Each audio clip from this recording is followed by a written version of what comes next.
Joe B. Hall was known as a strict disciplinarian when he coached at Kentucky. His trademark was the rolled-up game program he brandished at ball games. But to Hall, a native of Cynthiana, Kentucky, that program represented the torch of excellence passed to him by Adolph Rupp. He took his charge seriously, as evidenced by 3 Final Fours, culminating in the 1978 National Championship.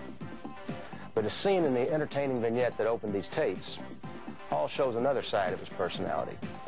Let's eavesdrop on Coach Hall as he reminisces about his career at Kentucky. Let me ask you, before we get into your UK career, many of our younger viewers might not have realized that you had taken a job at St. Louis University briefly. And you had a unique experience, because I remember you told me about that too. Well, you know, I hate to... What happened on that one? I hate to tell things that are embarrassing to people, but maybe most of those people are gone. Oh, gosh. Well, let's go ahead. What actually happened? I left to take the St. Louis job, and when I signed my contract, I really was in a position, much like Patino was when he came to Kentucky. I could insist on some stipulations and some parts of my contract. And I had 14 itemized, numbered stipulations to that contract.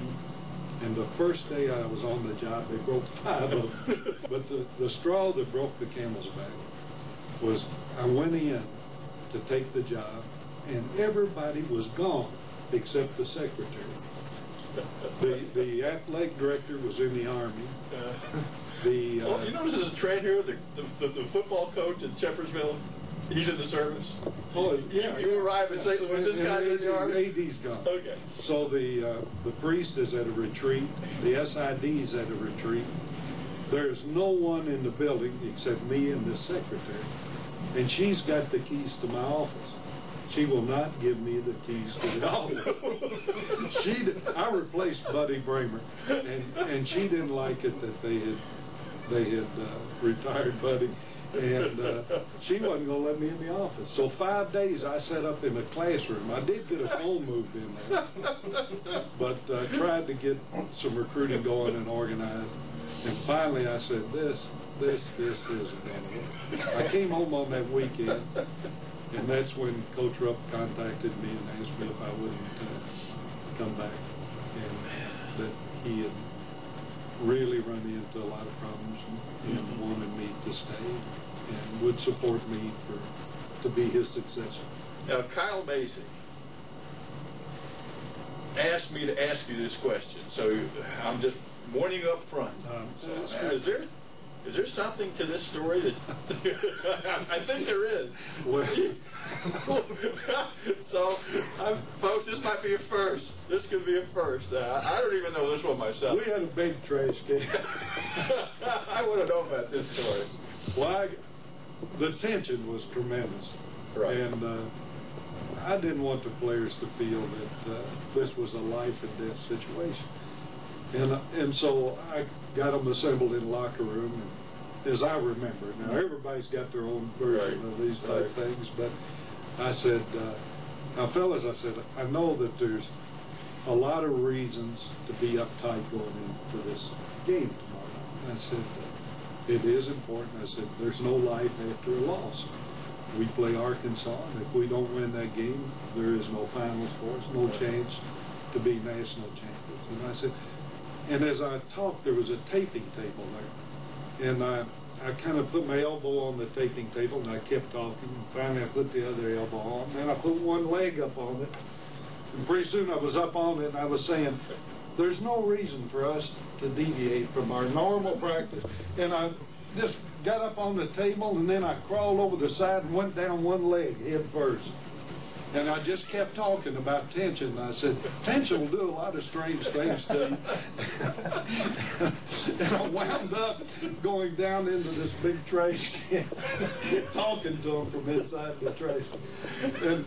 And they didn't know whether I had blown my top or that I was trying to be funny. I mean, they stood there, wide mouth, wide-eyed, open mouth, and then finally they broke up.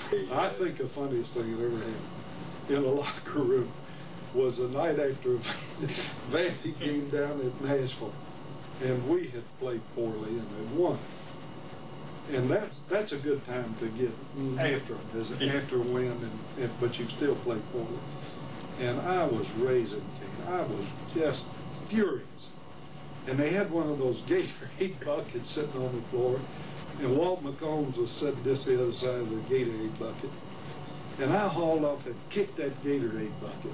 And it was the strangest thing I've ever seen in my life.